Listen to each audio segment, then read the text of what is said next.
They say buying a secondhand apartment can be dangerous, not just for your peace of mind, but for your health. People claim there's always a risk, a chance of encountering former residents who left their lives behind, willingly or not, but for some reason couldn't quite leave this world.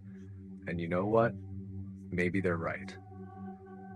But the most terrifying things don't always happen in old homes. Sometimes they're waiting for you in the new ones. My name is Mikhail. A few months ago, I bought a two-room apartment in a brand new building on the outskirts of the city. Fresh walls, fresh start. I arrived in the middle of an ordinary gray autumn afternoon. Rain tapped on the windows, the kind of weather that makes you want to lock the door, curl under a blanket, and disappear for hours. But I felt warm inside.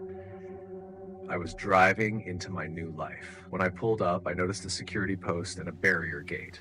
Inside a booth sat a man, middle-aged, in camouflage uniform. The security guard clearly. "Hello there, I'm Mikhail. Just moved into the building," I said, rolling down my window. "Ah, finally! Welcome," he said with a grin. "You're the first. I'm Stepan Grigorievich." "Which apartment?" "313. He paused. "You're not local, are you?" He completely ignored my question about why no one else had moved in. There was something in his eyes, something like pity. "Well, yeah, I came from a small town, needed a change," I said, trying to keep things light. "Better prospects here. I'm not a factory guy, not a drinker either." Stepan smiled. "Good to know. By the way, if you ever hear anything strange, pick up the intercom. Wait for the signal. I'll answer."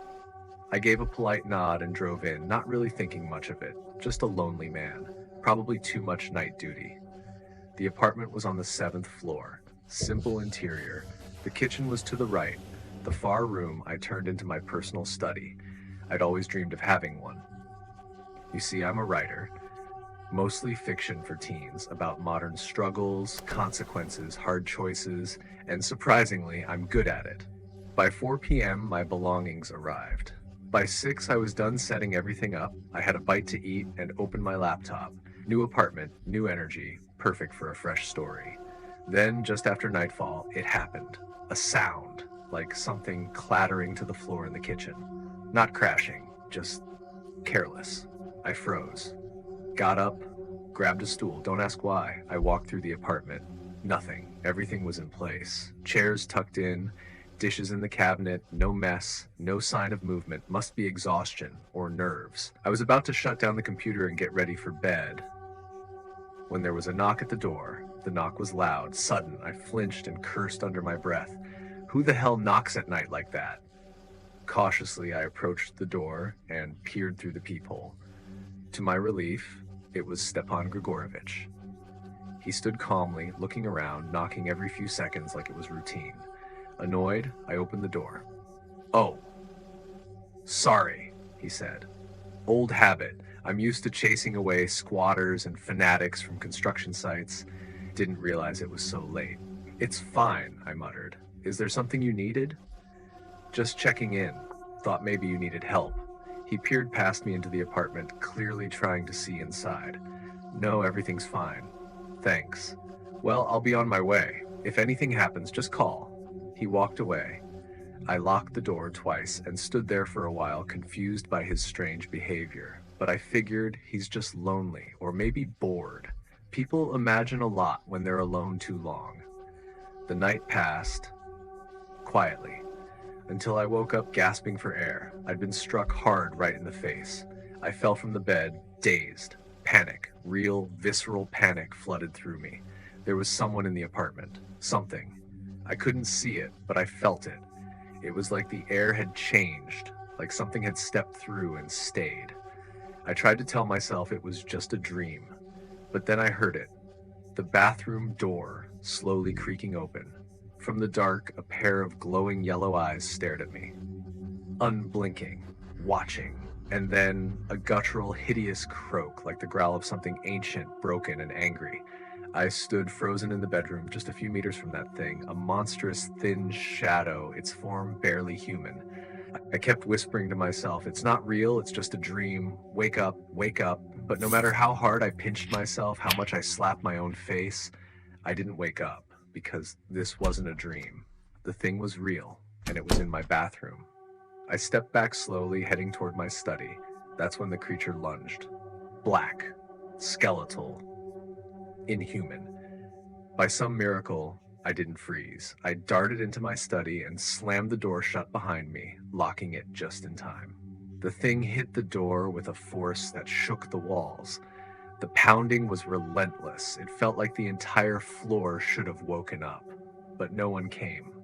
Of course not. The building was still empty. I was the only tenant, the only living one. In a panic, I remembered Stepan's words. If anything happens, use the intercom. But the hallway was cut off. The creature was there, just behind the door. I couldn't move, couldn't breathe. And then the pounding stopped. Silence. Worse than noise, because now I didn't know where it was. Suddenly I heard it, a quiet creak right behind me. I turned, the closet door in my study was slowly opening, and that was the last thing I remembered. A deafening shriek filled the room, then pain, sharp, overwhelming, unbearable, and darkness. I woke up the next night, on the floor.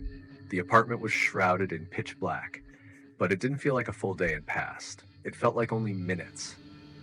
The presence, it was still there. I could feel it, but now, strangely, I didn't feel afraid. The study felt safe.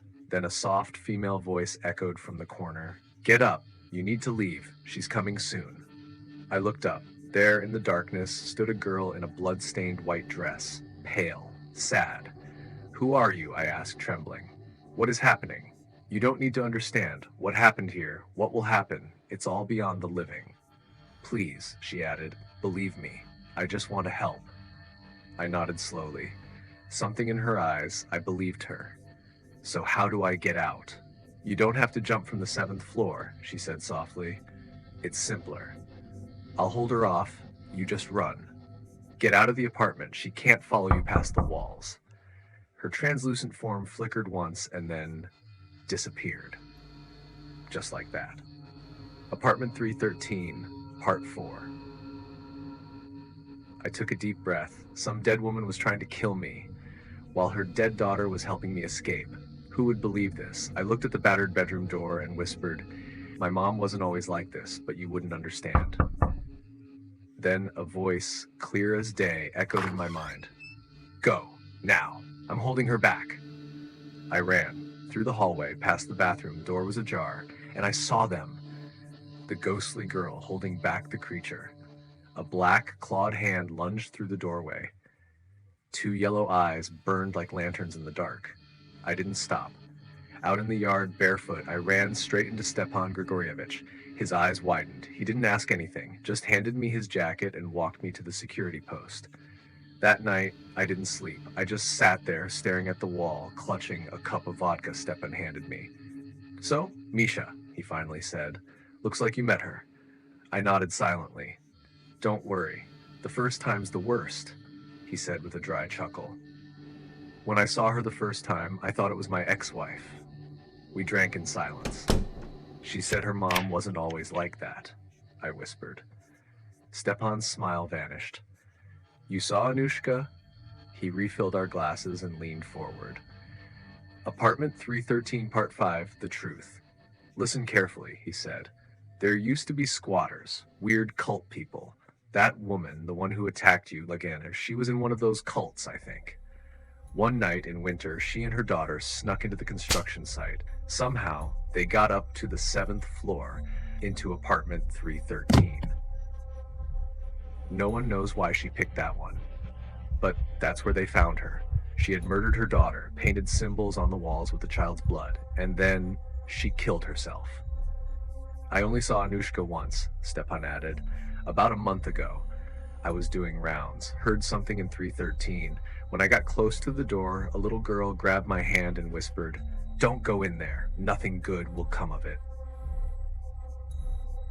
She vanished into thin air right after. I ran straight back here and locked the doors. And the mother? I asked. Seen her too, Stepan said grimly. Many times. At night, she stands by the window, watching, waiting for someone new.